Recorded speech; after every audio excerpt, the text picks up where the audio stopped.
Bismillahirrahmanirrahim. Assalamualaikum warahmatullahi wabarakatuh. Pada kesempatan kali ini, kita akan membahas mengenai rencana strategis. Konteks pembahasan saya pada kali ini tentu dalam bidang lembaga pendidikan, karena fokus kajian saya adalah manajemen pendidikan atau manajemen pendidikan Islam, sehingga lokus pengkajian saya adalah lembaga pendidikan. Baik, kita mulai pembahasan kita tentang rencana strategis.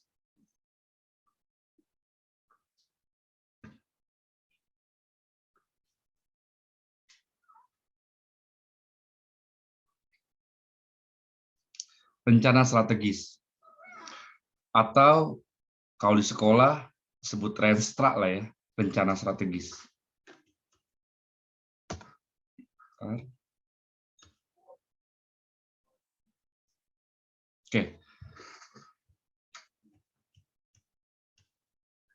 Ini merupakan langkah-langkah step by step dari penyusunan sebuah rencana strategis.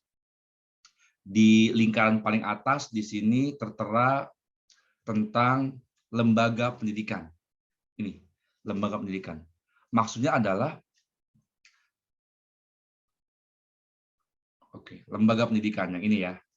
Maksudnya adalah bahwa lembaga pendidikan, apapun itu bentuknya, sekolah, madrasah, pondok pesantren, PKBM, Widya Suara, lembaga pendidikan itulah, tentu membutuhkan sebuah perencanaan strategis, sebuah perencanaan yang hendak dicapai dalam waktu 5 tahun, 25 tahun.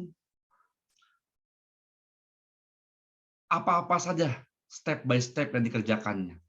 Yang pertama, tetapkan dulu visi, misi, tujuan, dan sasaran. Visi, apa itu visi? Visi itu adalah gambaran lembaga kita di masa mendatang.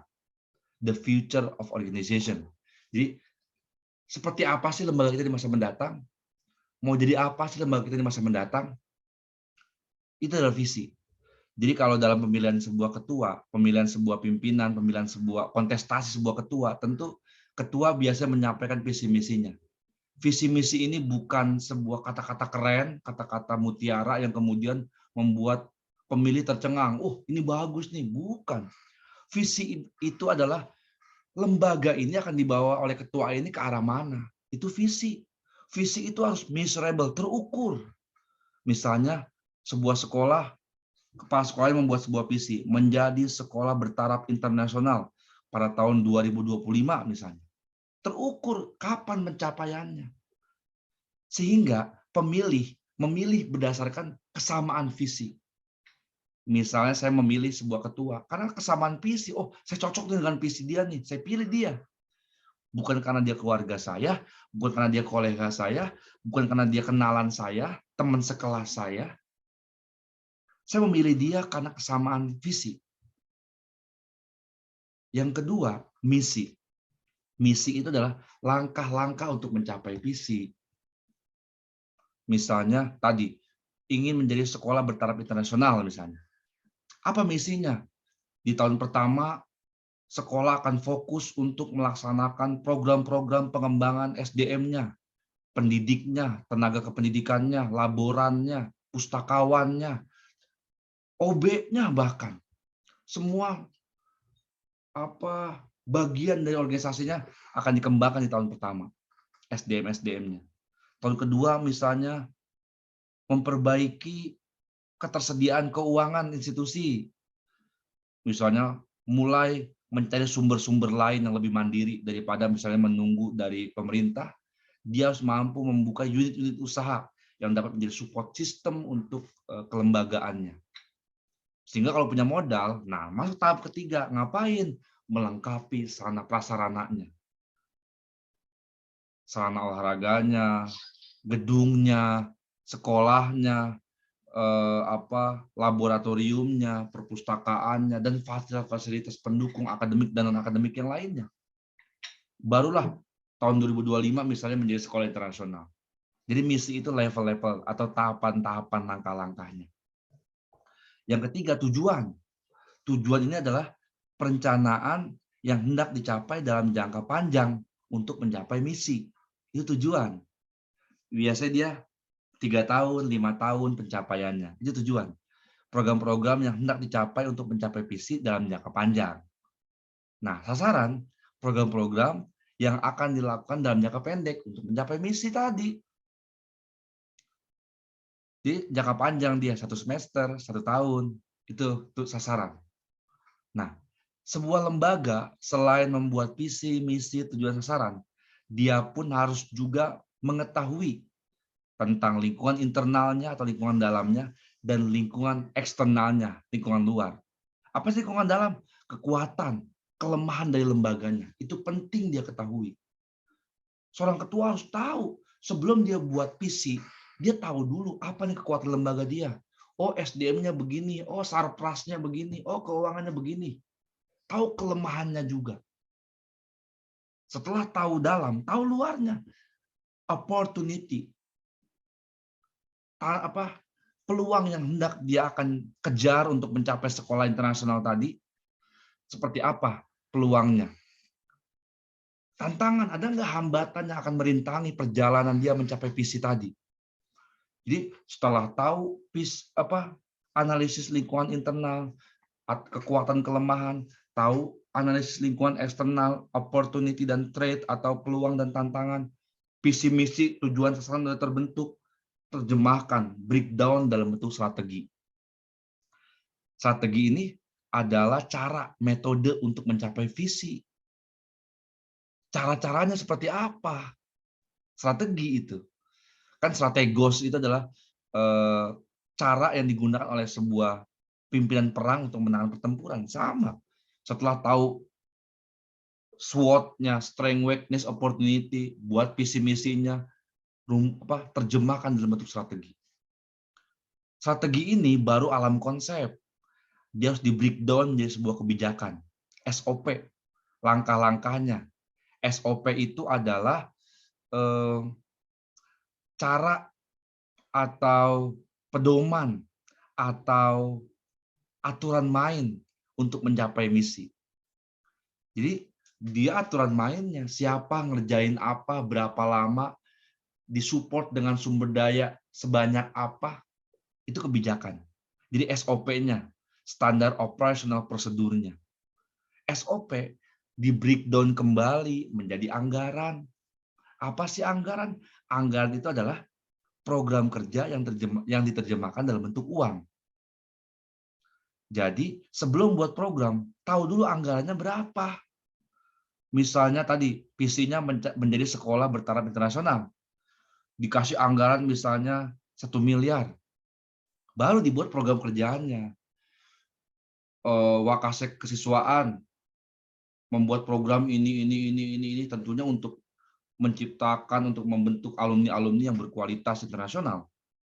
Wakasek kurikulum membuat ini program kerja yang tentunya akan mensupport pencapaian visi sekolah internasional tadi. Bidang sarpras membuat ini untuk mencapai visi tadi. Bidang humas misalnya mempromosikan, memarketingkan sekolah dengan cara seperti ini. Itu adalah anggaran. Anggaran adalah program kerja yang diterjemahkan dalam bentuk uang. Dia tahu dulu anggarannya, baru kita rumuskan program kerjanya yang ini. Program kerja, ya tadi, program-program, kegiatan-kegiatan yang dikerjakan untuk menerjemahkan visi. Itu program kerja. Apa-apa yang dikerjakan tadi. Tahun ini, semester ini mau kerja ini, anggarannya sekian. Setelah dibuat program kerjanya, anggarannya ada, SOP-nya sudah dibuat, laksanakan. Ini adalah tahap actuating, do dalam planning, organizing, actuating, controlling. Dia eksekusinya. Dia pelaksanaannya. Dia yang mengerjakannya. Dikerjakan pada saat pelaksanaan ini. Pelaksanaan akan terwujud dalam bentuk kinerja, unjuk kerja, hasil kerja. Ini akan kita lihat, ini akan kita evaluasi. Tercapai apa tidak visi misi ini dari tahap pelaksanaan tadi yang ini. Tercapai enggak visi dari tahap pelaksanaan, bagaimana kinerjanya, diukur. Kalau belum tercapai, kasih umpan balik. Perbaikan di mana? Apa di pelaksanaan, apa di program, apa di anggarannya, apa di kebijakannya, apa di strateginya? Apakah di visinya terlalu tinggi sehingga sulit dicapai, terlalu measurable, nggak terukur, nggak visible. Evaluasi tadi dijadikan sebagai umpan balik, feedback untuk langkah-langkah di atasnya. Atau udah tercapai, berarti apa evaluasinya? Tingkatkan di periode berikutnya. Berarti pelaksanaannya ditingkatkan, programnya ditingkatkan, anggarannya seperti apa, kebijakannya seperti apa, strategi seperti apa, tingkatkan. Kalau sudah tercapai. Ini adalah step by step untuk menyusun sebuah rencana strategis di sekolah. Baik, selanjutnya adalah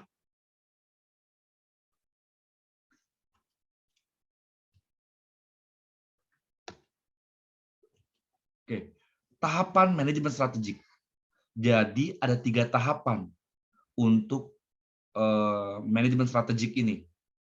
Yang pertama, tahap strategic formulation, merumuskan strategi. Ini kalau dalam POAC plan. Kemudian pelaksanaan strategi atau strategic implementation. Ini do atau actuating. Yang ketiga, mengevaluasi strategi atau evaluation, strategic evaluation. Ini controlling dalam POAC itu ya, atau evaluasi. Baik, kita akan bahas per langkah-langkah ini, bertahap-tahap ini. Yang pertama, tahap strategi formulation. Apa sih yang dikerjakan pada saat perencanaan strategi ini? Yang pertama, tetapkan terlebih dahulu lembaga kita, sekolah kita mau diapain.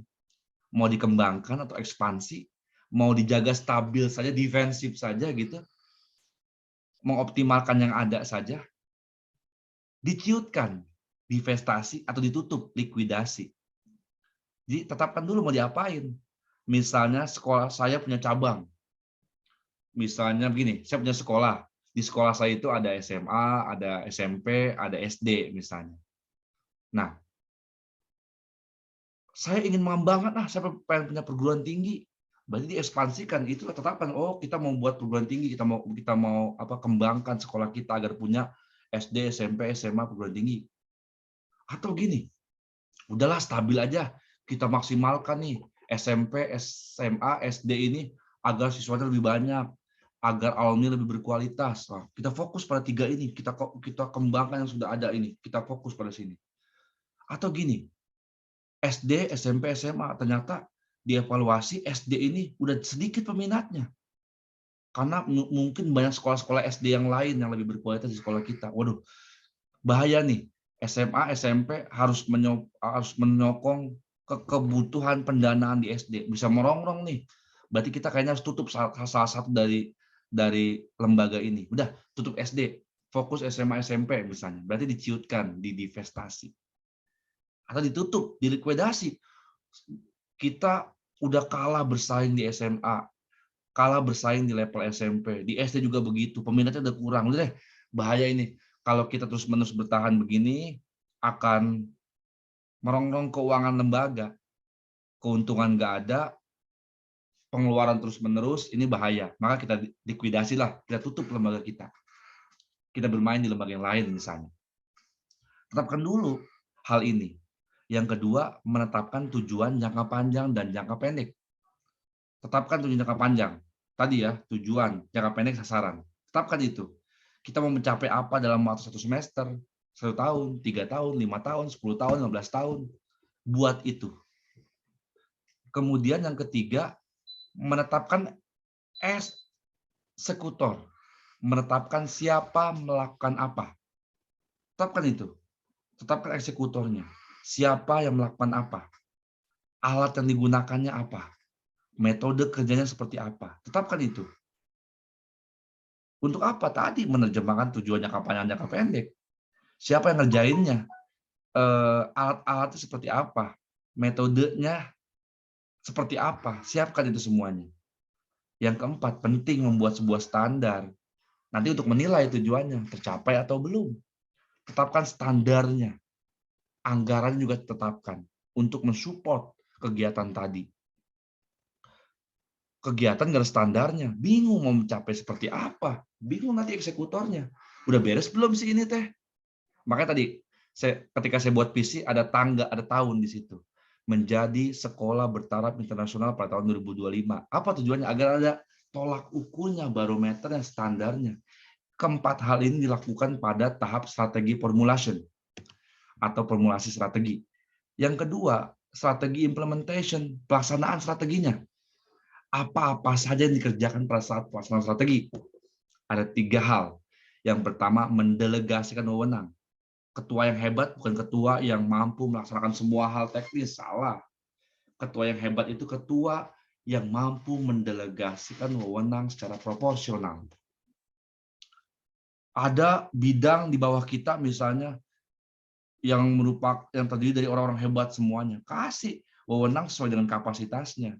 Ada bidang yang merata, dia ada yang hebat, ada yang biasa-biasa saja. Kasih sesuai dengan kapasitasnya. Jadi delegasikan wewenang sesuai dengan proporsi dari bidang yang ada di lembaga kita. Setelah itu, jangan hanya didelegasikan wewenang, support juga, alokasikan juga sumber dayanya. Mereka butuh modal kerja seperti apa, cost-nya berapa, agar efektif nanti, efisien nanti pelaksanaannya.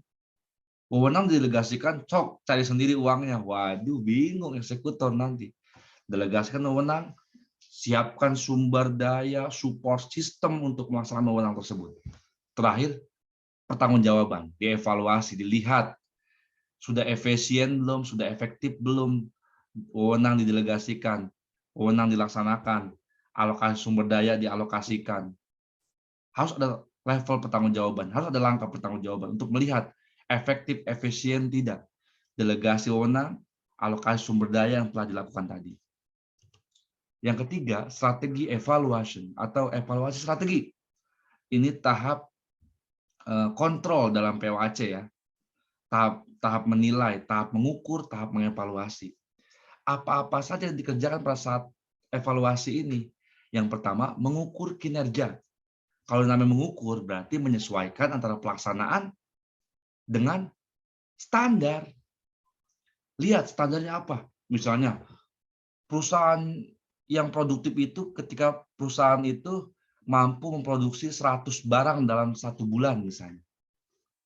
Diukur, oh standarnya 100. Bagaimana sih pelaksanaannya? Oh 100, berarti sudah mencapai standar yang telah ditetapkan. Atau bisa 80, berarti belum mencapai standar karena standarnya 100. Atau misalnya 150, nah berarti sudah melampaui standar. Ke depan nanti tingkatin tuh berarti standarnya, udah nggak relevan lagi pakai standar yang tadi karena udah tercapai, udah terlampaui. Yang kedua, mengevaluasi strategi. Ini berbeda. Kalau mengukur itu menyesuaikan antara pelaksanaan do dengan standar. Kalau mengevaluasi ini menyesuaikan, mencocokkan antara plan dengan action, plan dengan do, perencanaan dengan pelaksanaannya diukur. Oh, perencanaannya adalah begini. Ini kerjanya ini A B C D E, pelaksanaannya A B C D E. Oh, berarti setelah dievaluasi ini terlaksana. Belum terlaksana, cari apa hambatannya. Udah terlaksana, berarti ke depan di planning harus ditingkatkan. Jadi beda kalau mengukur itu menyesuaikan antara pelaksanaan dengan evaluasi dengan standar.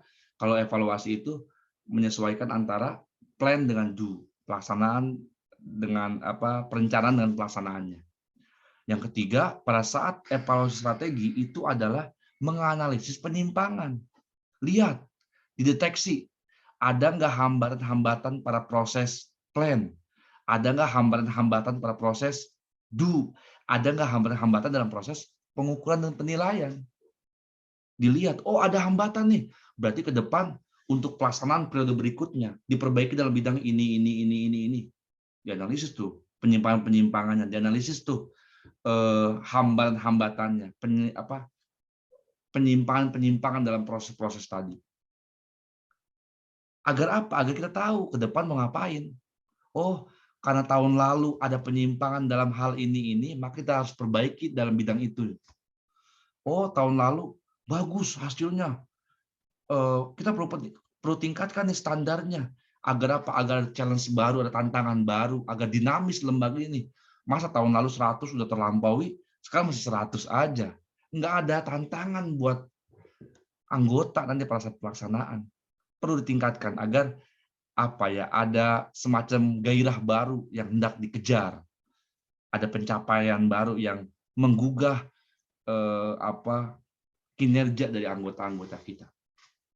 Itu adalah tahapan pada saat strategi evaluation. Nah, ini adalah suplemen ya, ini tambahan ini. Ada level-level dalam manajemen. Ada top level management, ada middle level management, ada low level management. Kita gambarkan dalam bentuk piramida lah ini alokasinya. Piramida. Jadi, top level management itu piramida puncak disebutnya apa? Manajemen puncak. Kalau di sekolah ini bolehlah kita analogikan sebagai kepala sekolah. Top level management yang saya bahas bukannya tentang apa top level management, tapi kinerjanya seperti apa, tanggung jawabnya seperti apa. Jadi top level management ini kalau di sekolah itu kepala sekolah lah, dia pimpinan puncaknya. Tugas dia apa? Tugas dia adalah berpikir hal-hal yang sifatnya konseptual, ide, gagasan, program, itu dia pikirin. Kepala sekolah bolehlah, seorang top level management bolehlah kita presentasikan misalnya 75% konsep kerjanya, 25% teknis. Dia juga perlu tahu teknis. Agar apa? Agar dia tahu nanti program kerja saya harus dikerjakan orang dengan kapasitas seperti apa nih. Harus dikerjakan berapa lama nih. Dia perlu tahu itu. Jangan dia tahu program sambil nggak tahu teknis seperti apa nanti. Nanti bingung pada saat dilaksanakan oleh low level nanti. Jadi top level management adalah tugasnya membuat konsep, merumuskan konsep, merumuskan program, merumuskan ide, merumuskan gagasan. Kepala sekolah tugasnya apa? Buat nih program semester ini apa, program tahun ini apa, programnya apa, konsepnya apa, dari mana anggarannya. Itu top level management. Nah, kemudian middle level management apa tugasnya? Middle level management adalah penyambung lidah, adalah perantara, penerjemah. Jadi konsep yang dirumuskan oleh top level, ide yang dirumuskan oleh top level, diterjemahkan dalam bentuk teknis oleh si middle ini, agar nanti dapat dieksekusi oleh low level management. Kalau di sekolah siapa ya? Wakasek lah. Wakasek kesiswaan, wakasek kurikulum, atau wakil rektor, wakil dekan kalau di perguruan tinggi itu. Tugas dia adalah menerjemahkan konsep dari rektor, menerjemahkan konsep dari kepala sekolah untuk diterapkan dalam bentuk teknis oleh guru, oleh dosen, oleh tendik nantinya. Low level management. Yang ketiga, low level management. Low level management ini adalah pimpinan tingkat grassroots, tingkat bawah. Tugas dia adalah melaksanakan konsep yang telah diterjemahkan oleh middle management, yang telah dirumuskan oleh top level management. Guru, dosen, tendik, tugas adalah low level management, eksekusi. Dia bolehlah kita presentasikan 75% teknis, 25% konsep. Dia pun perlu tahu konsep. Agar apa? Agar nanti dia mampu, oh ini maksud dari middle level management, berarti ini yang saya eksekusi. Jadi low level management itu lebih dominan kerja-kerja teknis. Dia tidak perlu dipusingkan oleh konsep. Dia cukup tahu sedikit saja agar tidak terlalu out of context nanti ya pekerjaannya. Jadi saya ulangi, top level management ini adalah bidang level manajemen puncak yang tugasnya merumuskan konsep, merumuskan ide, gagasan. Middle level management menerjemahkan konsep dari pimpinan kepada eksekutor low level management. Low level management melaksanakan teknisnya dari konsep yang telah diterjemahkan oleh middle, yang telah dirumuskan oleh top level management. Ini materi kita berkaitan dengan rencana strategis. Tentu tadi lokus-lokus yang saya gunakan, contoh-contoh yang saya gunakan lebih banyak kepada lokus-lokus di lembaga pendidikan. Karena fokus kajian kita tentunya manajemen pendidikan Islam dalam konteks MPI. Baik, terima kasih. Assalamualaikum warahmatullahi wabarakatuh.